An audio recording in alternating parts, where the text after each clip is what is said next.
Hi, everyone, and welcome to the Bream Fishing Project. In this episode, we are back in Tasmania for the final part of the ABT Tasmanian Tour. And this one is the 2026 Duo Tasmanian BREAM Teams Open. It was held at St Helens on the 21st and 22nd of April. It was a particularly interesting event given a new format and even new times. So this was a catch photo release one held on the app. But the difference being you had teams and also the fish, your day one bag, you could upgrade the smaller fish. So it's your 5 best fish over 2 days, which really made it interesting. It meant that anyone throughout the whole comp, you could come through on day 2 and win it. So something quite different. The other thing that I liked is the times. So that both days, instead of being the normal 7 a.m. start or whatever it's going to be, 10 a.m. to 5 p.m. So I think probably the nice part about that is being able to go and grab a breakfast and a coffee and then really fish gentlemen's hours, which anyone that knows me knows I really like. Anyway, enough blah, blah. Let's roll the intros. Tell you all about it. Here we go. Welcome to the Bream Fishing Project. This is where you need to be every Tuesday to find out all the latest tips and tricks to help you target bream on lures. You'll get to hear from some of Australia's elite bream competition anglers and see how they were able to achieve their results in competitions around the country. Now, here's your host, the 2019 Hobie Kayak Fishing World Champion, Andrew Deeth.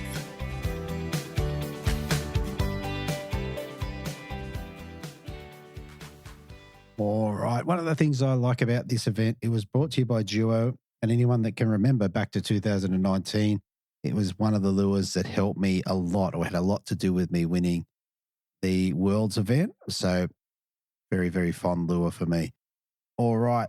So for this one, on Tuesday the 21st, we have 50 in the fish activity wheel. The minor bite period was at 10:24 through to 11:54 with a major bite period at 2:15 through to 4:45. High tide was at 11:52, running down to a low tide at 5:05 p.m. at 0.58. On the Wednesday, slightly slower in the fish activity wheel at 35. Minor bite period fell in at 11:29 through to 12:59 with a major bite period at 3:22 to 5:52. High tide was at 1 p.m. at 1.02, running down to a low at 6:02 at 0.62. All right. I hope you enjoy this one. Let's get into the interviews. All right. So first up in third place, we have Team Cranker Shimano, and they dropped their fish weighing 1.24, 1.24, 1.115, 1.115, and 1.021, which gave them a total of 5 fish for 5.08. With me on the line, I have Steve Steer. Welcome to the show, mate. G'day, Deethy. How are you, mate? I'm good, mate. I'm good. I was going to say Mr. Cranker Crab, and I held back, but now I did it. That's all right. I commonly get that reference. So, yeah, it's all good. Yeah, no, it's very good. And look, for the listeners who probably may or may not know, you were one of the first people I ever interviewed when we did the Big Bream series back in 22 or 23. I'm not sure which. Yeah, really? Okay, there you go. Yeah, one of the first 6. And that was a cracking interview. Yeah. So, No, I've followed you along and you've come a long way, mate. It's good to see. yeah, no, I appreciate it. And back then, more so than now, I was so nervous reaching out. Like, to reach out to you guys that I didn't know you. I was just, all right, we'll send a text or send a message and see what happens. So, yeah. No, we're all pretty approachable, I think. I think so. Yeah, absolutely. All right. So, look, you and Mark, you had a nice, tidy little comp here. Now, as we discussed before we hit record, there was no pre-fish for this one. So we're going to jump straight into comp day. Tell us about what you had in mind and what you ended up going out and doing starting at the beginning. Yeah, sure. So day one, I mean, the tides for us weren't great for St Helens. I know St Helens pretty well. I've won a couple of ABTs there. So I sort of understood what we were up against with the tides. And we started on a slight push in and it was almost low. So we were thinking structure, sort of fish dropping off flats. I mean, anyone that knows St Helens sort of would know it's a flats fishery predominantly. And when the fish aren't up on the flats, they don't tend to eat. So we were concerned that the first few hours were going to be super tough. Mm.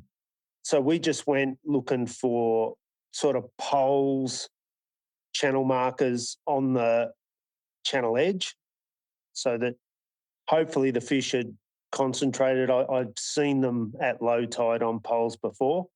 And so we just pulled up on a green marker out sort of midway, sort of out towards the front of the system in the narrowest part where the flow was strongest because we were looking for flow on structure pretty much. Okay. Okay. And what were you going to throw at it? What's the plan to throw?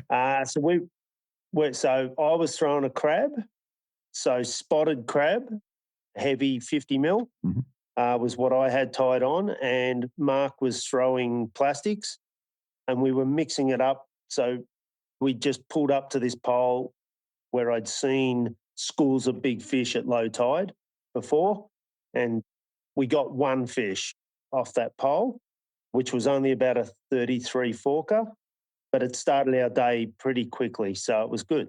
Yeah. You said that there wasn't a lot of flow at that point, so I assume you're just targeting as close to the pole as you can possibly get. Yeah, we went up a weed edge that led up to the pole. We sort of snuck up because I have seen some good fish on that pole and they tend to be pretty flighty at low tide. So we took our time and just sort of leckied up the edge of a weed bed and then came up to the pole and pitched casts tight on the pole as tight as we could get it. And we pulled one fish. Mark got it on a plastic and it was a 33. It was a great start. You know, we didn't expect to really catch fish on those tides. So we thought, that's great. Yeah, okay. Good start. All right. What'd you get up to next? So then I've got a little gutter way out the front of the system that sometimes holds some big ones at low tide as well. They seem to drop off the flats into the deeper channels, and if you can find them, you can catch them. It's just a matter of sort of locating them. They're normally sulking, sitting in the weed. They're not very active, and they've got a beat when they feed on these flats, and so trying to work out where they sort of ramp up onto the flats and where they drop off the flats and all that is a bit of a challenge. But I've got a little gutter out the front that I like to hit at low tide, and we went out there. We could see fish on the live, but we couldn't catch them. They wouldn't eat. We were throwing pretty much everything we had at them and didn't really get any hits or anything like that. They just didn't want to play. Okay. And with that gutter that you've got, what's your go-to bait? Like in a perfect scenario, what are you throwing there and how are you doing it? Either a lightly weighted plastic or a crab. Mm-hmm. You know, a lot of people just fish crabs on structure, but I like to throw them actually on flats and sand and weed edges. Doesn't sort of matter to me. The fish seem to eat a spotted crab in that system. It's just a colour. There's a spotted shore crab in St Helens that looks almost identical. And I think people might have seen a picture that I've put up in the past of sort of crab shell that came out of the live well in my hand, sitting next to a spotted crab, and it looks identical. Yeah, wow. It's very, very close. So yeah, and in terms of because what you said is correct. Most people are throwing crabs at structure, whether it's a bridge or a dock or a pontoon or a boat. If you're throwing it into a gutter like that, are you kind of crawling across the bottom, or how's it kind of look? Yeah, I am. I let it sink to the bottom, just watching for sort of line pickup or movement on the drop. And then as soon as it gets to the bottom, I give it just a tiny little sort of rod tip shuffle, I guess. I like a downward rod tip to the water, and I just give it a tiny little tweak just to get the claws moving, make it look alive. Yeah. And then I'll slow draw with a tip shake, just tiny little slow draw, only moving it probably 12 inches max, and then pausing. Just sort of trying to show the fish that it's alive. They've probably heard it plonk, fall. They've gone looking for it, and you just want to move it subtly, not too strongly, and just let them find it. Yeah. Okay. Yeah. When you're talking like that, it was reminiscent of when I've spoken to Richard Summerton about this stuff. A little rod shakes and what have you, just rattle it a bit. Yep. So. Yep. And I just repeat that basically across the bottom. So I'll just sort of it's a draw. It's just a gentle sort of pull along the bottom, not moving it far and shaking it while I'm moving, sort of getting the legs shuffling across the bottom like they're actually crawling. Yeah. Yeah. Okay. Hmm. That is very cool because it's another spin, although it's not definitely not new. No. Most people are throwing it at bridges and stuff like that. So, Yeah, absolutely. all right. How'd you go about putting some good ones in the bag there? You must have got a couple on day one. So, yeah, we came out of that gutter and the water started to push up onto some flats out the front. So we followed the water flow up onto the flats and we started seeing fish. They were very flighty in absolutely, 12 inches of water. We could only just get the boat and the lecky in there. But we went over that flat into a deeper channel and around the back of some racks. And as soon as we got in the racks, we started seeing fish. So we started fishing racks pretty much with crabs and started catching fish. I mean, I think my first cast on a rack, I got a fish. And then my second cast, I got roasted by a big one. And then Mark pitched on and he hooked up and it was on from then on. Yeah, right. Okay. So if you're fishing the racks, tell me about the setup that you're throwing the crabs in there on. Yep.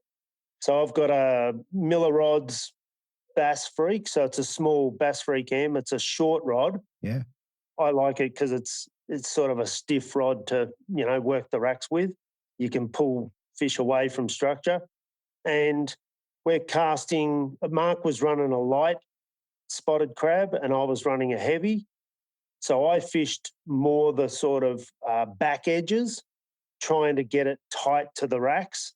And Mark would fish the windward edge and would allow the light crab to waft sort of underneath the racks. Yeah, okay.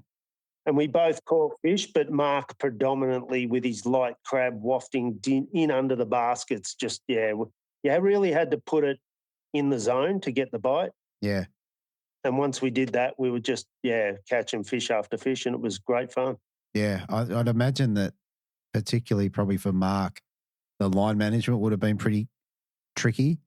Yeah, day one wasn't too bad. I think we had about sort of 10 kilometres an hour winds, and it was on a diagonal to the racks.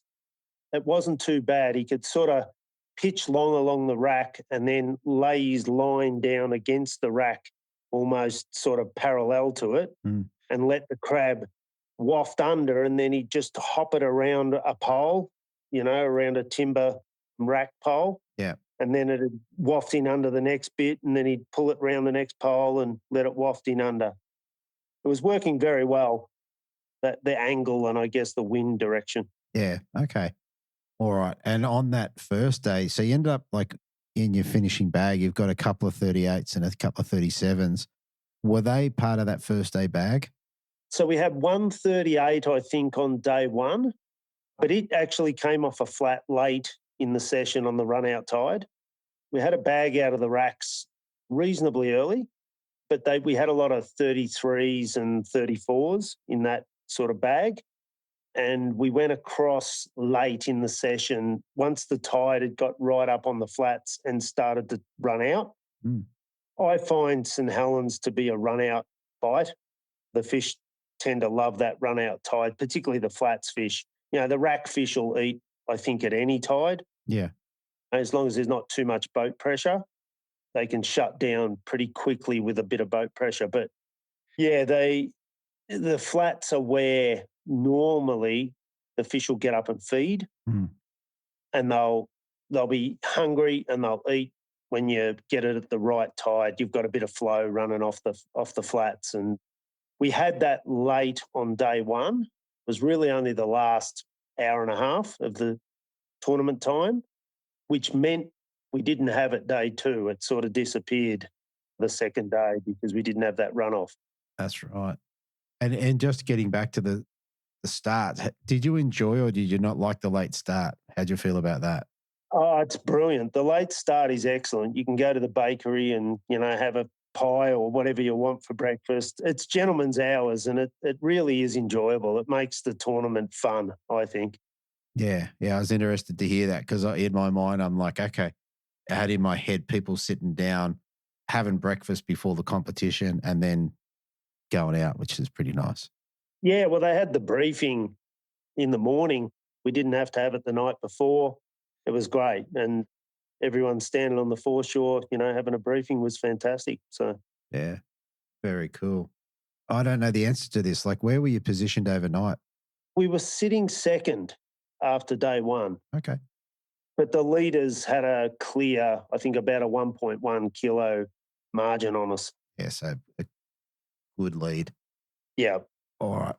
What was the plan for day two? So day two, we suspected that the racks, we'd spent a bit of time sort of in the gutters and on the poles and things early that hadn't really worked for us. So we knew fish were in the racks and we just decided to pump straight out there, get on the racks and just see what happens. And as it turned out, the fish were there straight up. There was limited water. It was basically dead low when we drove into the racks, and it was a bit of you had to pick your line to get in there through the channels. So it was a bit of a heart in the mouth sort of ride to get to the back of the flats. Mark was a bit concerned. I sort of know the system pretty well and we managed to get through, but he picked the line perfectly and we got in there without any issues. So Yeah. Yeah, nice. And I mean, this is an unusual tournament in as much that you've already got your bag. You're just trying to catch a bigger one. yeah, it is a different tournament. It was very interesting actually, and I enjoyed it a lot. So Yeah. we knew we only had 5 fish, over 2 days, which is you're targeting big fish. You really are. Yeah. It's a different game. It is. It is. And you haven't got that pressure on day two. Like day one, you're coming second. Normally you're going, okay, we've got to get 5 fish. But that's not the case. You've just got to get big fish. Yeah, we really needed 3 good fish on day 2. We knew we needed 3 good and hopefully 1 kicker. That was the plan, to try and get out there, get 3 upgrades, sort of get our smallest fish to be a kilo. We wanted to have 5 kilos plus in the app, and then hopefully work on a kicker. And that was the plan. Yeah. Okay. All right. So you made your way into the racks. How different was it from day one? Like, was it much lower? The wind had turned. So on day one, we had an easterly wind, and then it turned sort of norwesterly on day 2, which sort of changed up the wind on the racks a little bit, and we had to sort of adjust. But overnight, we'd adjusted our tackle because we got probably smoked, I guess, 8 to 10 times on day 1 Okay. by big fish. So we knew we were on good fish. It was just a matter of getting them in the boat. And we weren't sure those good fish would bite after the sort of pounding we'd given them on day 1. But we got out there and we upped our tackle. I think Mark went to 8 pound with a braid leader setup. And we upped the crab claws from the small size on the 50 mil crabs. We put 65 mil claws onto the 50 mil crabs. Yep. Which gave us better pulling power.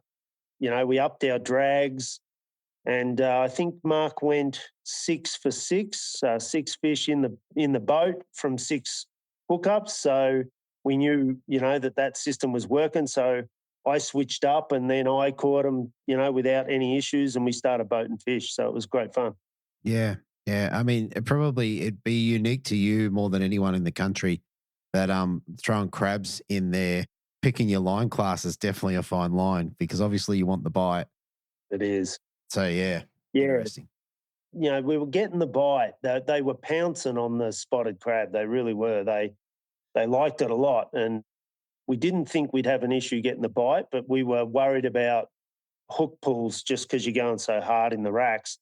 And St Helens fish, I don't know, they've just got something about them. They go so hard. They're hard to stop. So, yeah, they were a lot of fun, Yeah, nice, nice. All right. How'd you go about getting a couple? Did they just come, did you get them off the racks? So we just worked really hard in the racks on day 2. We did go to where we got fish on the run out late on day 1. We only left it an hour in the last hour of the session, but it just wasn't happening, and it wasn't like it was day 1 with the runoff. So we predominantly stayed in the racks pretty much most of the day, just upgrading. We were throwing out 36 forkers, one after the other. And our smallest fish was a 36 forker, and we just kept catching 36 forkers, and it was Wow. pretty frustrating. But we put a 38 in, we put a 37, but they were small upgrades. We didn't get that big bite that we were hoping to get. Yeah, that's right. And well, I'm looking at the results there, and you're like 38, 38, 37, 37. Team 2 is the same, except their last fish was a 37. Yes. So, No, it was the last minute. They made a move, and a good move, and ended up getting a few fish just to get over us. Yeah. very good. All right. Was there anything else that's worth mentioning about the fishing? Anything else that affected the day? Not really, not that I can think of. I mean, I think you just had to be in the right areas, throwing the right thing for them to eat. They were pretty tough outside of anywhere else we went. They weren't really chewing hards. It was pretty hard going. Guys were catching them on plastics, but plastics and crabs seemed to be the standout Yeah. Yeah. Okay. to fair. us anyway. Yeah. Yeah. And with yourself and Mark, when was the last time you guys fished together? 2 years ago, when Mark came down to do the Tas rounds down here, I pre-fished with him for the Derwent. Yeah, so no, I love fishing with Mark. Any day on the water with Mark's a good day. So yeah, I learn a lot. I watch, and he's a gun angler. So Very good. Very good. All right, mate. You ended up in a third place. What did you get to take home? it was $1,000 and a third badge. So yeah, it was pretty good. We're very happy. Very good. All right. And last thing before we shoot off, is there anyone you want to give a shout out to or say thank you to? Yeah, absolutely. I'd love to thank Mark. I couldn't have done the tournament without him and his boat, and I had a ball doing it, and it was quality time on the water. I want to thank ABT, Steve and Nicole. Just a great tournament. And Duo, it was a Duo-sponsored event, and they gave us a lot of goodies at the start. And, yeah, it's really great to see. So thanks, Duo and Wilson. Very good. Very good. All right, mate. Congratulations, man. Thanks for coming on the show again. Appreciate your time. Thanks, Dee. Thanks, mate. All right. So next up in second place, we have Team Force Lures. They had their fish measuring 38.5, 38, 37, 37, 37, which gave them a combined weight of 5.825. And second place with me, I have John Fitzgibbon and David Shanahan. Welcome to the show, guys. Thanks, Andrew. Hey, Dave. Hey, Andrew. Hey, how are you? I'm good. I'm good. It looks like you guys had a bit of fun down there in Tassie. No, we had certainly had a great first day. Weather was calm. We could fish where we wanted to fish. And then not so good on the second day. The wind picked up. It's probably cutting to the chase, and we really had to rethink our plans. We were just getting with the strategy on the second day is really hit the racks, and we're going to concentrate racks all day. And then we went in there for probably an hour and just getting smashed and bashed against them, and went to another place and it was no good. So John suggested, I wasn't feeling the flats, but John said he wanted to give one particular flat a go. And that was probably the best decision that was made for the whole weekend. It changed the game around completely. Okay. Tell us about how your day started. Let's get straight into comp day. How did it begin for you? How did you go about catching a couple? Well, you want me to do? I'll do that one, Dave. Dave suggested to go to, there was 5 boats in Malting Bay, I think it's called, Dave, isn't it? We thought we'd go over there and try and get them off that straight up, just try and get an average size bag. We knew there probably wouldn't be real big fish there, and within probably 40 minutes to an hour, we had our 5 fish. So we were stoked. We were just like, right, let's go looking for big ones after that. Right. And what did you guys use to target them? How'd you go about getting them? I was concentrating mainly on the sprat. The sprat to me was, I'd had luck in all the Hobie comps prior to that. I was fortunate enough, I had a day with Tyson at St Helens several weeks before. I'd been over there for a couple of weeks prior to this. So I'd had one day with Tyson around that St Helens area. So I discovered these fish that were on these 5 boats, a couple of the 5 boats. So, and the sprat was working well for me then. So I pretty much stuck with that. It's Sprat 75 in cleaver colour was the colour that all seemed to be working well. So pretty much went for that. We just with a super light jig at 132, just throwing in close to the hole and just twitching it underneath the hole, which I think, like John said, it was pretty quick that first session. It was me catching the fish and handing them to John and him doing the measuring and the photographing and me quickly going back to casting. And so it was didn't give John much time to fish in that first hour session. It was pretty full on, but we were both pretty pumped we got our 5 quick. Yeah. And was there within that mix, was there any kickers? Like, was there any of the ones that stayed in your bag? No, there wouldn't have been, would there? No. 2 weeks prior to that, I was getting, a 41 forker off those boats. So, 41 tip off those boats. So, suspecting they're going to be some big fish amongst them, but they just had either disappeared or they weren't on the tube the day we were there. So, but that was our original plan, was just to hit those boats early. There's not a lot of them, so get in, hopefully get our 5 and take a bit of pressure off, and then just go and work another little deeper channel and hit the rats. So Yeah. plan A worked, was then trying to work on plan B and C. Fair enough. All right. So after you left the bay, where'd you head off to? Where did we go from there, Dave? We went around to the racks towards the front of the system, and then onto the sort of just to the edge of the racks, there's a flat with a drop off. Dave sort of knew the spot a bit. I didn't. I knew a little bit of it, we fished that for a while. Did we get any off that flat, Dave? No, it was pretty quiet. It's been good, like I said, a few weeks prior. But we were really waiting for the tide to run in. We knew that the racks we wanted to fish, the water's quite low. We tried to poke our heads or boat into it, and we just ran aground. So we went back and just waited another hour till the tide started pushing in a bit more before we went back into the rack. Okay. Yeah, then we hit the racks then, didn't we, after that, once the tide was high enough? Yeah. And similar thing, I was just still throwing, just with a heavier line, the sprat, and you might have been throwing the crabs and a few other things, John, weren't you? The paddle tail grub, the forced paddle tail grub, just swimming it along a bit, along the edge of the racks. Yeah. I was going to say, that's an interesting little grub. It's got a good size and a decent tail. Yeah, you roll it slow enough, it just sort of swims nicely in their face. So, yeah, I reckon it's good. And once you got into the racks properly, did you guys start to get some of these bigger fish? We had one debacle, didn't we? We got that out of our system. Yeah, the net, the fish just sort of go around the net handle, not into the net. So, but wouldn't have been a keeper anyway, but at the end of the day. But we got the biggest fish that the comp for us came off the rack in that next session there. So it gave us hope that there was bigger fish in amongst them.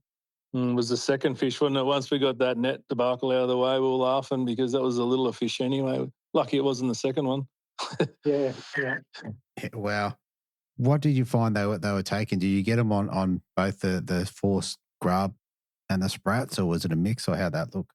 Well, Dave was probably doing most of the fishing really through there, as I was sort of controlling the boat and doing the measuring and trying to net the fish properly.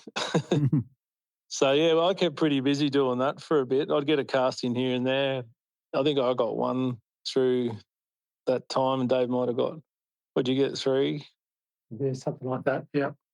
Yeah. But we didn't hit the racks.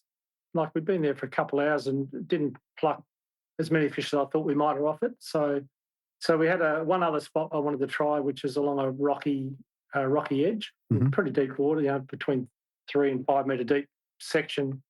So we thought it would leave the last couple of hours of that day to go across there and see if we could find another fish over there to upgrade.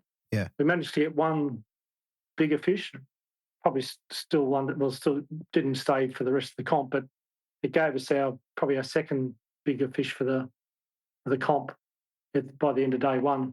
Okay. So that means you had in your day one bag, you had a 38.5 and a 38, and then whatever else. Probably not with that. It's probably a 38 and a 36 or something like 38.5 and a 36. Okay. So, 2 nice fish, but we knew you'd have to get bigger fish to win, particularly after you see boys Pete and Jess come back with their weights. It's going to take a bit of beating. Yeah. That's upgrade on their fish. Exactly. All right. The only thing that I didn't hear you guys say, did you guys throw cranks at all? No, not really, mate. Just here and there, but didn't get any fish on them. Yeah, fair enough. So it was mainly plastics. Yeah. And in terms of position, where were you guys sitting overnight? Do you remember? Oh, night. The 8th, was it? That might be ninth. Yeah, it was ninth. Yeah. Okay. So you made a good jump. All right. So for day 2, what was the plan leading into it? What did you think you were going to do? We weren't going to hit the boats. We decided that fish just weren't big on the boat, so we were just going to skip that and go straight into that little channel beside the racks, which we knew the tide was going to be super low, and there's only a small little window to go through there to get into it. Yeah. Which I had a few marks on the GPS, but there was another boat happened to be sitting in that little slightly deeper spot, so we took a wider berth, and only to find we ran aground. And being experienced in Kringle, trying to get boats into shallow Kringle at Marlow, it was before you knew it, the trousers are off and jocks are still on and pushing the boat. And John's going, "What the hell are you doing, mate? We're going to get in there. We're going to get in there by pushing. So just get on one side of the boat and help me out a bit by just get the keel off the bottom a bit." So pushed our way in for 100 odd metres and then got into the deeper water. So took one for the team there. Oh, mate. Okay. So how cold's the water in Tassie? It was pretty cool. Freezing. Luckily, it was just below the drop line, so I didn't. The family jewels stayed nice, high and dry, which is good. I was very impressed, DC, with that. I looked behind and I went, "What are you doing?" And then he's into it. He didn't even hesitate. Oh, no way. Don't think it'd be a Tassie tour if someone didn't push their boat. There you go. All right. So once you got in there, was it worth it? No. We got in there. We had no one else is in there, so we had all this nice water that hadn't been disturbed by boats flying over it. And I thought, we're gonna get some crackers out of this, and just fished in there for probably an hour and a half. Nothing. Didn't. So then we thought we'll try to push into the racks, and it was that windy. We thought we'd try to motor through the racks as opposed to try to get the lecky working overtime. So John was driving the boat and I was trying to cast, and it was super frustrating. And Mario was not far up from us. He was doing the same. The tide still wasn't pushed in very, very much, so we didn't have a lot of rack to fish, only just really the outer rack. Yep. We probably did that for an hour, John, didn't we? We're just getting more and more frustrated and not getting a bite. It definitely wasn't feeling it. And, we were sort of contemplating what to do next. And then we decided to go up behind the racks into another sort of bit of a channel and give it a go. And I think we probably lasted, half an hour in there, and just said, "Bugger it, let's move on altogether, something different altogether." Wow. And how'd you go getting out? I assume it was probably a bit better. No, that tide was up nice and high then. Pants are back on and it was high and dry, thank goodness. Fair enough. All right. Well, tell us what you got up to find a couple of good ones. Well, this is where John was persistent in trying to get me to fish the flats because I wasn't feeling confident on the flats. And I said, well, between us, we'll go up to Moreton Bay, we'll hit the racks right at the back of Moreton Bay. And John said, "Look, I wouldn't mind hitting this one shallow flat and we'll just drift down." I thought, "Oh, well, it's only half an hour drift, we'll do it." And pulled up in probably 700 mil of water. And the first cast, bang, 38 or 37 centimetre bream. So it was the very first cast. As we were motoring into the shallows, I seen a couple taken off from the front of the boat. Mm-hmm. Just the visual looking. You got no 360 or anything like that. It's just seen fish from off. There's a couple of fishies on. We'll drift from here. And sure enough, like I said, first cast. And then we had a purple patch for the next 3 hours, wasn't it, John? Yeah, it was awesome fishing. Yeah, it was really good. Wow. And that's not on a bit of a whim, but that was just a spot you went, "I just want to give this a crack before we move on." Is that how it kind of played out? Pretty much, yeah. I think you've fished that bank before, John, haven't you? Yeah, I've been around it, but never been that successful on it. Like, I've got a couple. Just always like the look of that area with the racks below it. And just thought it was just the wind was really howling through there, and we were a bit protected there as well. It was still hitting us, but took a bit of the speed off it, and it was just a lot more comfortable fishing there, wasn't it? Yeah, it was. It's actually nice. It's just big long cast with the wind. Mm. and no current. It's at the end of the bay, so we didn't have to worry about current ripping one way and the wind blowing the other way like we'd previously been encountering. So, and not much weed. There was a bit of weed, but not too bad on the retrieves. Yeah, right. And once the interest definitely picked up. As soon as you catch one fish and it's a big fish, you go, well, you start working a bit slower, and just kept picking up. Even just before the finish time, the 5 o'clock finish, probably around 4 o'clock, it was still chewing. John, I think probably the 3 big upgrades John picked up were in the last 45 minutes of the session. Yeah, wow. Yeah, it was hard to leave. Yeah, it was. What'd you get your last few fish on? Yeah, he pushed the memory. The last one would have been on the force paddle tail grub. Nice. That's what I was using for the last slot of the session there. So, and I think you were still using the Sprat, weren't you, Dave?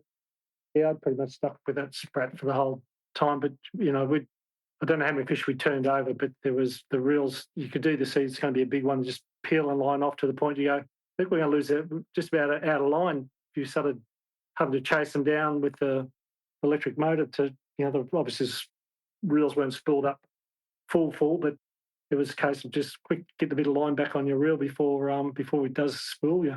Yeah. So that shallow water stuff, they're going pretty hard. Yeah, I think this has been the theme out of Tasmania. The fish have gone hard. Yeah. That's a good problem to have if one's trying to spool you. Yeah. It's like, chase it. Getting excited there a few times. Get the electric going. Yeah. Other way. Oh. Oh, very good. Very good. Okay, so Dave, you stuck with the Sprat, like a pretty lightly weighted Sprat. What colour did you run down there? Cleaver was the colour of choice, pretty much for the whole Hobies and this comp as well. Yeah, okay. I was going to say Cleaver works pretty well up here too. Yeah. And John, with the force lures, what sort of weight did you have that on, and what colour did you like? I was on 1/20th, and it was a motor oil one. Okay. Yeah, cool. So, yeah, you can cast them fair weight too because they're pretty short and nuggety, those paddle tails. So they you cast them like a bullet. Yeah. One of the things I like about those is within the marketplace, that sort of paddle tail, they're on shorter than most other things. So I think that's an advantage. Yeah, for sure. Very, very good. All right. And apart from the net problem you had on day one, did you drop any other fish that you wish you had caught? Yeah, we did, didn't we, Dave, on the rock sections? And that little channel on that second day when we were fishing that very first part, the first 2 fish we lost. One buried itself in the weed, and I think the other one just busted you off, John, didn't it? Big run and then a break. Yeah, off. I was using a baby Vive DT on it. But I went back, I had it set up on 3 pound, which probably wasn't ideal, but that's what I sort of normally throw it on. And I was letting it sink down into the hole, and next minute whack, and I had no chance of stopping it. It just went. So, yeah, that was a shame. It was a good one. Never mind. All right. I reckon that pretty much covers it, guys. So, look, all in all, it was enough to bounce you fair jump up the leaderboard up into second place. What did you guys get to take home for second? It was $1,500. Yeah, it was great. Yeah, nice. Good way to wrap up the Tassie tour, I reckon. Yeah. Wrap it up.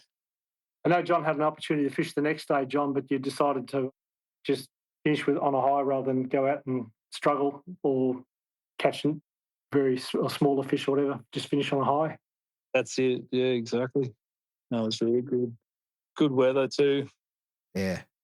I tell you what. So, look, last thing before we shoot off, guys, is there anyone you want to give a shout out to or say thank you to? Yeah, you go, Dave. Well, thank John for suggesting we form the team. So, big shout out to John. Pleasure to fish with. Not selfish at all. Always, like I said, gave me the opportunity to fish up the front of the boat pretty much the whole weekend, and get him to do the office work down the back, fill out the fish, and do the weigh-ins and stuff like that. It's good. Big thank to Lindley. I was over in Tassie for my wife. I was over in Tassie for 3 weeks, so pretty selfish sort of lifestyle, just living the dream, just going out remote fishing all around Tassie, generally out of the kayak, and then it's nice to spend the last couple of days in the boat where I didn't have to paddle. So I think I did 21 days out of 22 in Tassie were fishing. So pretty good. What a fantastic place to fish, and thanks for all the Tassie fishermen for not chasing too many bream and leaving them for us mainlanders to come over there and hit them. Very good, mate. I'll tell you what, you're being good nick now, mate, in terms of fishing. You'll be in touch. Yeah. We're fishing marla this weekend, so you know what marla does, it makes you or breaks you. So Yes. I hope it's a make. Let's hope so. Yeah. No, I'd just like to thank Dave and Alan Lavelle. They lent me their boat for the Huon and the Derwent rounds as mine was playing up. Mhm. So that was awesome. I'm sorry about them dogs in the background. And also just thank the wife. She organises all my accommodation and everything, looks after everything while I'm away. Yeah, mate, and most of all, too, Force Lures for supplying us with some lures and looking after us so well. Rick's awesome. He's got some really good gear and just a champion fella. So that's about it, mate. Very, very good. All right, guys, look, thanks for jumping on and well done in Tassie. And, yeah, good luck on the weekend. Thanks, Andrew. Thanks, Stevie. All right, thanks, guys. Okay, so finally in first place, we have Team Australia 2 plus Taz, and they have fish measured 41, 39, 38, 37.5, and 35.5, giving them a total combined weight of 5 for 6.221. And the win, with me, I have Peter Maisie and Jesse Roten. Welcome to the show, guys. How you doing, mate? Good to be here. Yeah, definitely. Very good. Sorry, I got a bit tongue-tied at the end there. I ran out of breath. It's all good. All good.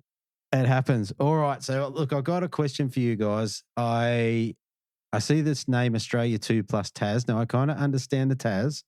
I don't understand the Australia 2. Tell us about how you guys got together. So originally, I was meant to be fishing the teams event with Rob Warren. Unfortunately, couldn't make it to the event, but Pete reached out to myself and said, would you like to fish the teams event? And we've known each other for a few years, had a few chats at other locations around Australia, but we've never fished together. And I thought, all right, let's do it. So we paired up and gave it a shot, and I was looking forward to it. And Pete was quite keen too. He was saying he was quite confident with fishing St Helens, which was good because I'm normally a little bit nervous with St Helens, but it worked out quite well. Very good. Who was the captain? Who was leading the ship? How'd you work that out? Definitely Pete. The first spot was yours, but the thing what we collaborated on was lures of choice. I mean, we pretty much threw the same. Well, when they worked and with the conditions, we threw the same lures. Yeah. Yeah. We didn't alter. Yeah, I had rods rigged up with everything and give everything a bit of a crack, but we stuck with those the same soft plastic, the same hard body, and it worked. And for you, Pete, do you fish St Helens much? Is that a waterway you go to or not so much? The only time I fish St Helens is when I go up there for a comp. Okay. I never go up there. It's too far for me. Okay. What's too far? St Helens. No. How far is it? Oh, about 2.5 hours. Oh, okay. Okay. So it's not. I mean, that's a big trip in Tasmania. It is a big trip. That's definitely a carte lunch, and I'll have to save it for them. Fair enough. Fair enough. All right. So then, given this one didn't have a pre-fish, what did you guys plan to do? What did you talk about the night before? I think like everyone, we were kind of just thrown in the deep end.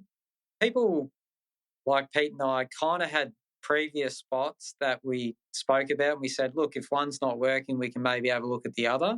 But the tide was probably the biggest factor, and it generally is in a lot of those locations around Tassie, where you're trying to find spots where at a low tide you can still find bream. St Helens is a tricky place. Like on the lowest of low tides, it can be almost impossible to find bream. They just disappear. You think to yourself, there's drop-offs here, there's drop-offs there. They'll be lingering around those zones. And some fish do, but they still seem to want that tide to be flowing up or draining off the flats. So it can be a hard decision to make on where to start, especially if you're heading out on a low tide, which we had, like a lot of the other anglers. But we spoke about a location that had some shallow water close to some deeper water. And we said, we'll just patrol around that drop-off zone and hopefully not get too many trevally, because the trevally love hanging around those drop-offs too. And then when that tide started to rise, we could then push up onto the flat. So the first location we both decided on was a flat not far from the start line, which had a couple of channel markers not far from it. So we knew that the edge wasn't too far. And we started off, I don't know how many salmon we caught, but the place is plagued with micro Australian salmon. And we kept fighting through it, thinking, this tide hasn't really started pumping yet. But once it starts to move up, maybe these salmon will turn into bream. And eventually a bream came through. Yeah, right. Yeah. The tide's not really even started to push up yet. This is a good sign. We got a fish nice and early. Yeah. Then we got another fish, which wasn't big, but we'll take what we can get at that quiet time. And then slowly, we both built at it. We were throwing a lot more hard bodies at the start. Yeah. But we eventually got those couple of fish just using some lightly weighted bait junkie 295 flicks. Okay. Pete hooked up to a really nice fish that took a good run. And unfortunately, I don't know if it was a bit of my bad luck, because I did start to record it off my phone. I don't know why, but the moment I started recording, things didn't go too good, and then it pulled the hooks, which we thought. We brought it in, and unfortunately, it must have crushed down on the jig head in the wrong spot and broke the jig head. Ouch. Which hurt us a bit. But about 5 seconds later, my line just went tick after pretty much being sat out there for a couple of minutes, struck into it, and it ended up being our biggest fish for the comp, which is a 41 fork fish. Wow. So we were kind of bleeding that we didn't get to see Pete's fish, considering it was running a lot harder than the fish I just caught. But it gave us some confidence because it was still kind of early. Yeah. But gave us real confidence to just keep pushing on. And then, I'm pretty sure Pete said, all right, what are you thinking? Because we'd given that spot a real good bashing after that. I don't think we caught any more. I don't think we did, Pete. No, we didn't do much good after that, do we? Yeah. But Pete said, oh, look, I know some nice little spots down towards the front, and I'll let Pete take over again, being the captain. But we went down and had a look at some other spots. All right. Where'd you head off to? So we went down towards the front, the system, where there's some racks and some flats, bit clearer water, and the tide had kind of pushed up a little bit more. We tried to get in a little bit earlier before the tide kind of got all the way up, and we slowly but surely snuck up more and more than we kind of thought. And then eventually done a drift, and I'm pretty sure, I think we went a little while without catching a fish, but the water just looked real. To us, we were kind of looking at the bottom type, which was a bit more shallow, bit more sand compared to a lot of the weed which you find in the system. And we were just oozing confidence. The fish still weren't kind of coming thick and fast, but I think Pete hooked up to a really nice fish that actually run him right into the shore. And I was a bit scared, but he stayed really calm, and he done all the right things and nursed the fish out, and he got it out of danger. I was freaking out. I was like, you want me to drop in? You want me to? Yeah, well, go in there. And he's like, nah, don't panic. We got it here. And what'd that come on, Pete? What'd you get it on? That was on the plastic, wasn't it? Yeah. 295. Yeah. Okay. Yeah. Let's talk about that. So what jig head were you running in it? So a 1/20th and 1/16th covert bait junkie jig head. Okay. Nice and light. Because there's a lot of weed and it's quite shallow, we didn't really need a rocket to get it down. It was just something that was nice and light that wasn't going to be catching in the weed.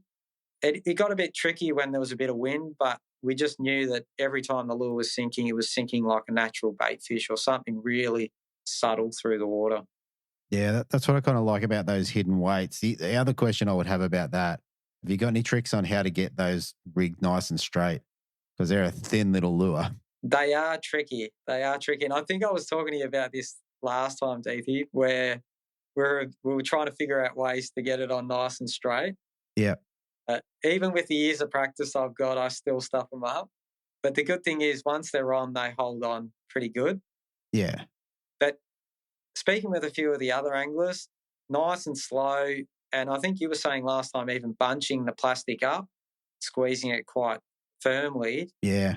feeding it through without pushing the plastic too much either side. That's what I found to be the best. Yeah. Yeah. No, it's still tricky. And I don't think anyone's found a perfect way. But probably the best guy I've seen do it was Chris Hickson. And that was on a prototype. Yeah. He just nailed it first go. So, yeah. Mm. We try and get them done the night before and have a few ready. Yeah, that's the way. Yeah. yeah. And with the covert ones, they've got an aggressive keeper on it. So, like you said, once they're on until the plastic's probably destroyed. Yeah. Mm. Yeah. They do hold on a bit better than some of the other ones. But yeah, they do take some manipulating as well. I won't lie that. Oh, there you go. All right. So I think by my count, you've got at least 3 in the well. You got the big one, and I think you got a couple early. And now I must have 4 because then Pete just got a decent one. What sort of size was that, Pete? Do you remember? That was 35, wasn't it, that one? Yeah. Okay. 35, yeah. 35.5 or 35, yeah. Yeah, okay. Cool. All right.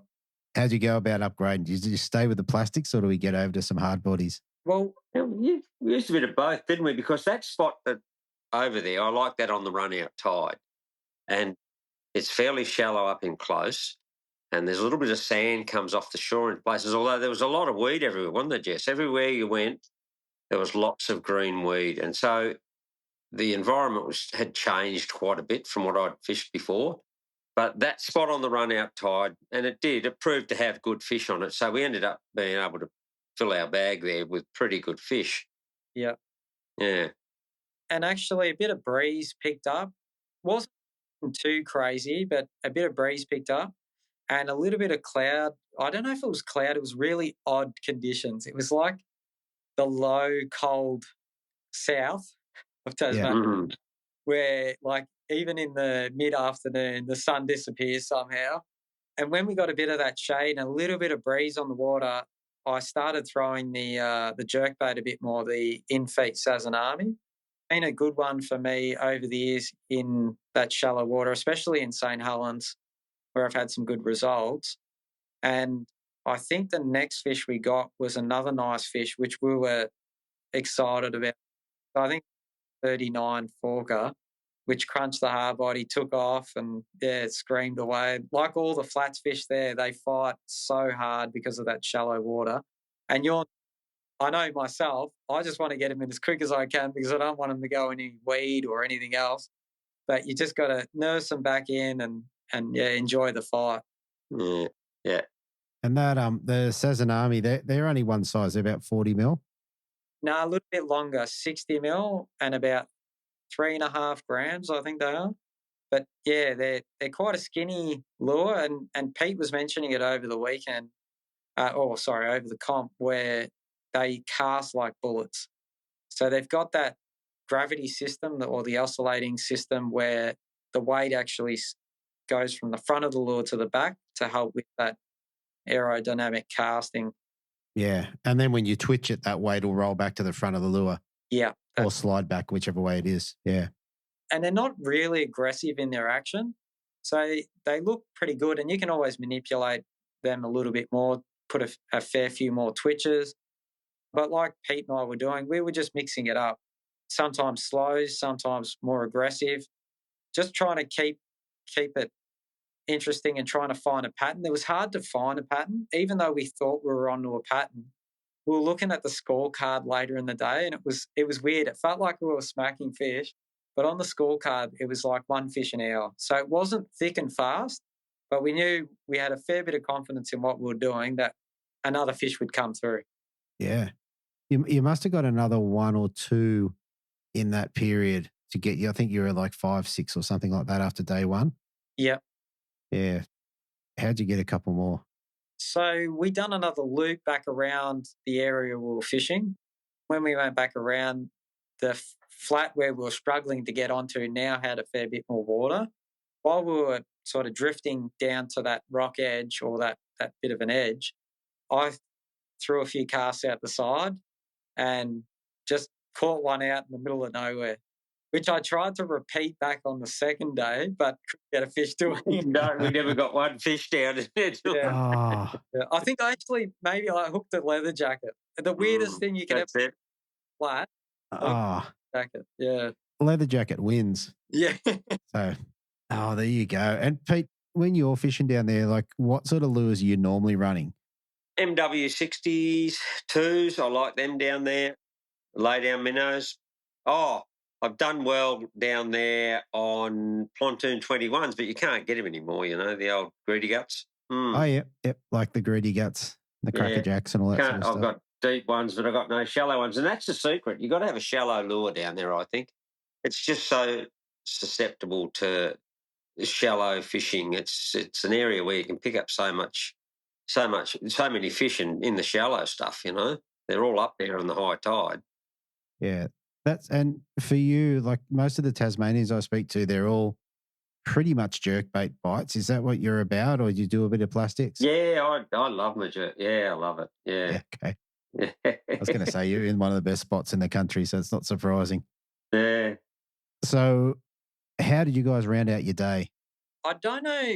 After that, I think it did go a little bit quiet.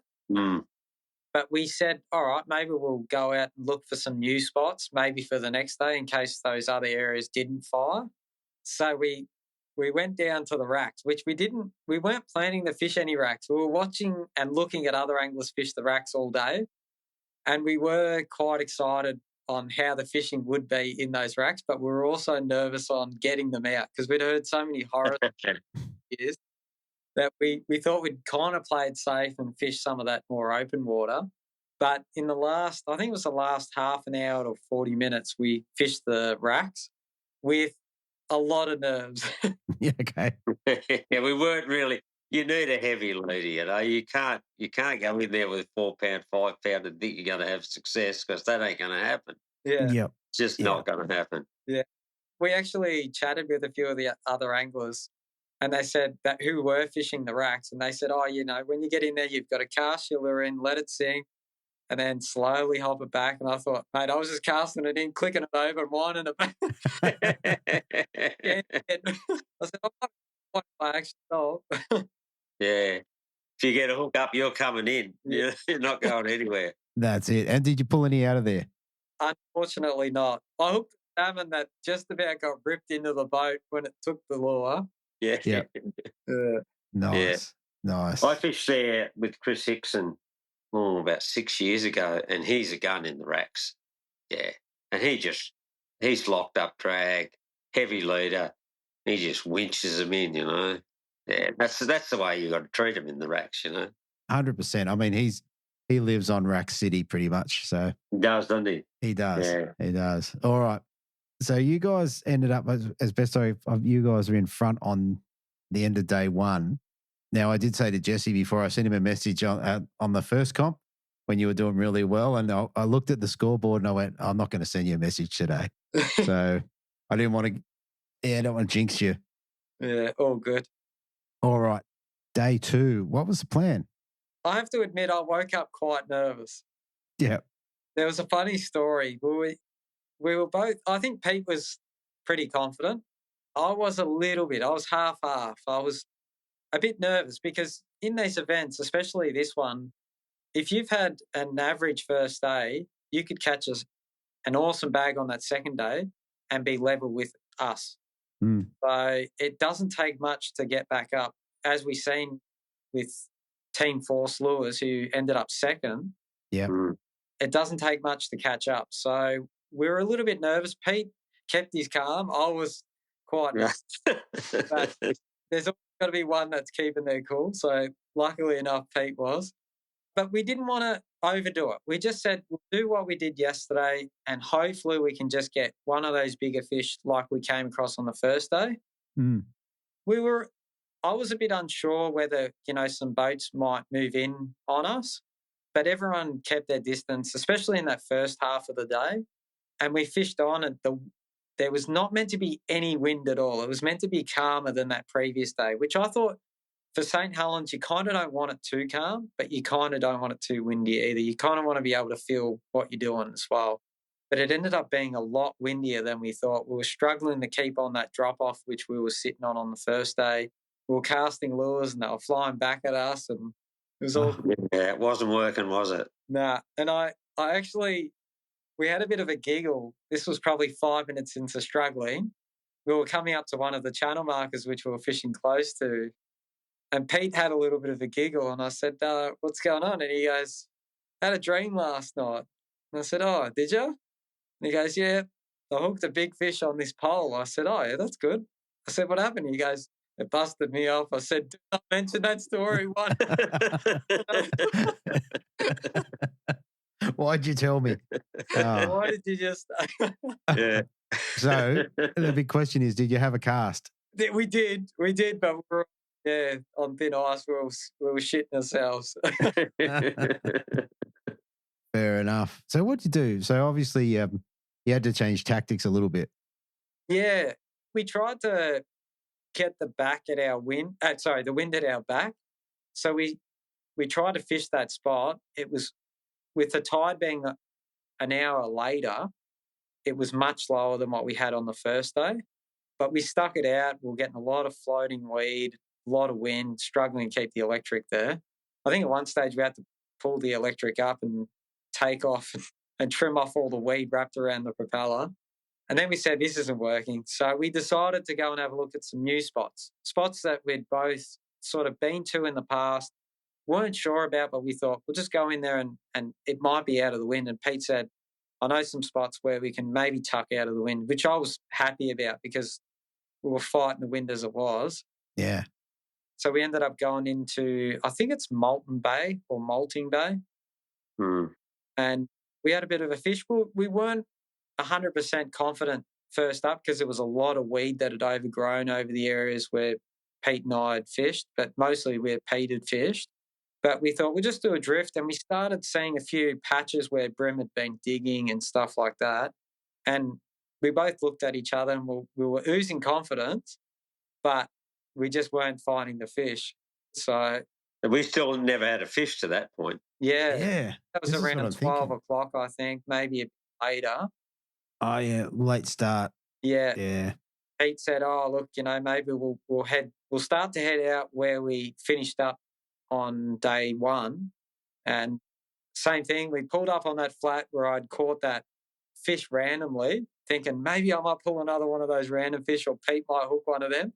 Never happened. And then we slowly edged in closer to that bit of a channel and rocky edge. And I think Pete decided to swap from the plastic to the Tasmania. Yeah. And said, yep, I'm on. And I heard the line just scream off. And I thought, you beauty, that's got to be a bream. And, surely enough, it was a bream. And I think it was maybe a 10-centimetre upgrade, yeah, that's right. A centimetre upgrade or 2-centimetre upgrade, which we were stoked about because we'd just gone for that first half of the morning without seeing a fish. Yeah. Finally got one to bite. And usually with St Helens, from what I've noticed and what I think Pete said the same thing, when you do start to get one fish, you'll start to get a few others. So while Pete was fighting that fish, I thought instead of drifting past this area, I might just press the talon down. So we put the power pole down and Pete landed the fish. We were wrapped. We got that upgrade. And we both said, oh, maybe we'll have another cast while we're here. Pete cast his Tasmania back in there. Twitch. I'm on. He's on again. I thought, you just keep catching him and I'll sit here with the net. And it screamed off and we were like, come on, baby, bigger. And I think that fish might have been a 35, another centimetre upgrade. And that's right. We got two. Yeah. Yeah. And I thought, you beauty, I'll just sit on the ruler, I'll measure him, you cast out another one. We did that and it kind of went a little bit quiet, but we were confident. Once we got those fish to bite, I think we were like, any minute now we're going to find another one. And I don't know if I caught a fish just out of the blue, but unfortunately it was a lot smaller than what we needed. But it just kept the ball rolling. Yeah. I think 5 minutes went by and we pulled up the pole and drifted down another 20 feet, put the pole back down, started spanning casts out. And I hear Pete once again say, I'm on. And this fish screams off, and it screams off a bigger run than the previous two fish. And I thought, oh, yeah, hopefully this is that fish that we need, that slightly bigger fish.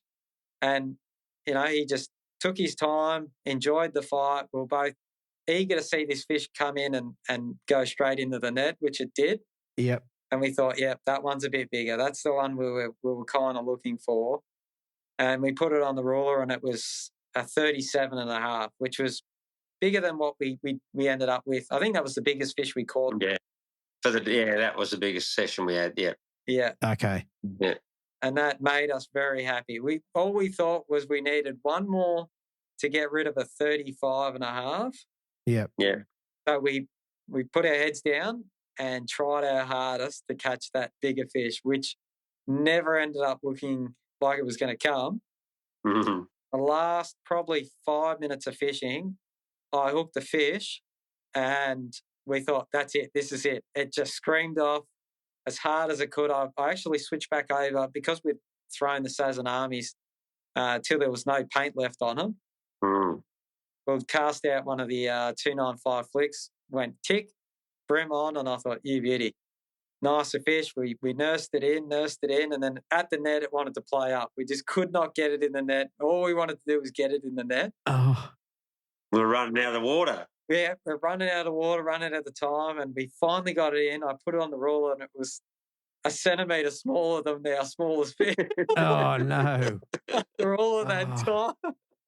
That's... And how many trevally did we have to sift through? Yeah. God.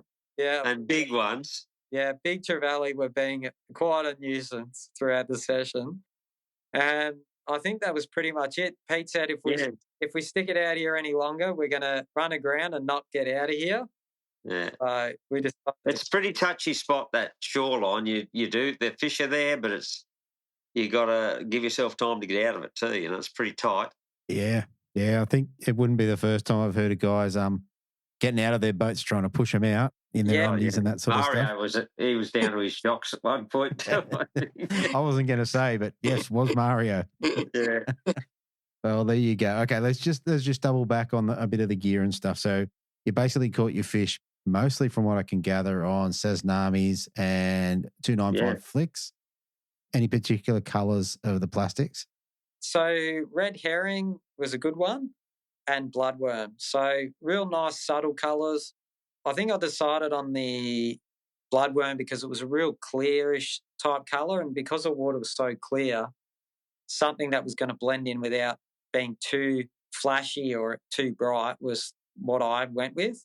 Yeah. But the red herring also is a nice natural colour. It looks like the bait fish.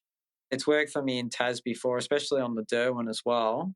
And then in the Sazanamis, we had Ghost AU, real nice, natural, greeny, olivey type bait fish colour, which I was casting around, which managed a couple of fish. And then Pete was throwing the in-feed Sazanami in the Adele rice fish. So that colour's a really close representation of the bait fish, and it's also got a little bit of foil belly. So it's not a full foil, it's just like a little, what they call the Adele foil. Yeah. So just enough to catch the eye of the fish without being too bright and too flashy in front of their face. And when the wind really picked up or there was a bit of dirty water, I think Pete with that Adele rice fish really shined, whereas that more natural colour kind of maybe got lost in it a little bit more, or they might have seen it a few too many times the day before. So it was a good mixture of different lures that each of us could try, and if one didn't work, the other one might produce. So it was good mixture, good teamwork from us. Very good. Lines and leaders, what do you guys run? I run 10-pound J-braid Expedition in the smash orange colour, and I think Pete might have been... Yeah, I had that on the soft plastics rod, the in-feed rod. Yep, that Expedition in the smash orange. Yeah. And then I was running a 4 and 5 pound leader. I think 4 pound for the plastic and a 5 pound for the jerk baits. Yeah. you can get away with some slightly lighter leaders in that place, but there still is some obstacles like the weed that you want to try and keep the fish's head out of. But yeah, sometimes that lighter leader can make a bit of difference in that crystal clear water, especially down the front, I reckon. Yeah, I don't like to go too heavy up there. Yeah, and I say light. In other places around Australia and Tas, people use 2 pound and stuff. Mm-hmm. But in places like the Derwent and the Huon, I was using 8 and 10 pound Yeah. that don't discriminate. Whereas in St Helens, I think because it's a bit more time to look at the lure and that clearer water, real sun presentations can be the key, I reckon. Yeah. Yeah. Yeah, very good. Yeah. The other thing I noticed about in talking to you guys, it looks like you guys had a pretty good time. You enjoyed fishing. Yeah, we had a ball. We were cracking jokes all day. We never stopped fishing. Steve asked us how many times we looked at the scorecard to see how we were going. We never looked at it once. Yeah. Yeah. We never stopped fishing. We cast from go to woe. Yeah. We were giving each other crap for, whacking weed off, doing this and doing that and casting with our bail arms closed. And it was all happening, but it all added to the fun. Yeah. Absolutely. Yeah, I'm a good. classic for the bail arm trick. Yeah. Oh, yeah. Good effort. And it's funny because we're supposed to be good at this. Yeah. Yeah. As long as no one sees us, we're good. Yeah, exactly. All right. Last thing, just with regards to the comp itself, the format, did you guys like the idea of the 5 fish limit over 2 days? Bloody love it. Yeah. Well, I mean, especially in places like St Helens where 5 fish can be quite different times. I remember back in the day before, when the non-boaters had to bring in 5 fish, I don't think I ever brought in 5 fish to St Helens. And it wasn't until Morgo changed it to 3 that I got my bag. And I remember him quite clearly reminding me of that. He said, "Are you happy now that it's changed to 3?" I said, "Yep," because it's the first time I've actually brought in a bag. Exactly. It makes me feel good, just to catch 3 fish can be an achievement in St Helens at times. Been comps where guys have caught 5 and then 4 fish to win a comp, or even less to win comps at St Helens. So it gives everyone a chance, everyone an equal chance at winning. And that's what made us extra nervous on that second day, that somebody could come out of nowhere and take the victory. They can mow you down. Yeah, they can. They nearly did mow us down. Yeah. Yeah, it's close. It was 1 good fish. Yeah, that's all. They were catching good fish. Yeah. I mean, the thing that held you in good stead was obviously the kicker fish on day 1. That's a great way to do it, I guess. So. Yeah. Yeah, no, it all adds to the excitement. I liked it. I think if we weren't on top, I think we would have probably been more excited about that second day. But because we were on top, we were kind of like, you can call it off now. Yeah, that's it. Day 1, we're all right. That's it. You just got to defend. The good thing is it keeps everyone within the mix. It's not like on a 2-day comp where you've got to catch those 10 fish and you think, I'm already behind the 8 ball, I'm never going to catch up. Everyone can catch up. That's what's exciting about it. And that's what keeps even the leaders with their wits about them. Keeps you on your toes. You've got to get rid of that little one, You got to get rid of that little one all the time. You're just trying to get rid of that small fish. Yeah. And you know what it's like. You hear stories about it all the time where when you want that bigger fish, they never come. That's right. All right, guys. That is a great story. All right. First place, what did you guys get to take home? 2,500 between us. Nice. And a trophy each. A trophy each? Trophy. Yes, the trophy. Very nice. And obviously the badge. Yep. That's on the back, which we were excited about also. Yep. Very good. And bragging rights. How good's that? Yeah. It was good fun. I think Pete and I are quite casual. Like we're not as full on into the comps as a lot of other guys. I might have been a few years back, but that's the first comp I've done, or first ABT rounds I've done in 2 years, I think, or 1 year. Yeah. So for us, it was just more to have fun and, actually catch up and go for a fish like we'd spoken about in the past and always talked about our own stories, but now we put a story together, so it was good. It was good. Yeah, we just went out and had great days fishing. Yeah, Yeah, and shared knowledge. Yeah, shared techniques and past experiences, ideas, and what do you think? What do you reckon? Yeah. And we both said at times, we said, "Oh, this looks like good water," and we looked down and we thought, it can't be that good because we haven't caught anything. Oh, it looks good, but it ain't good. That was a nice cast, and I was thinking, yeah, it's a nice cast, but it'd be nice if a bream ate it. That's right. That's right.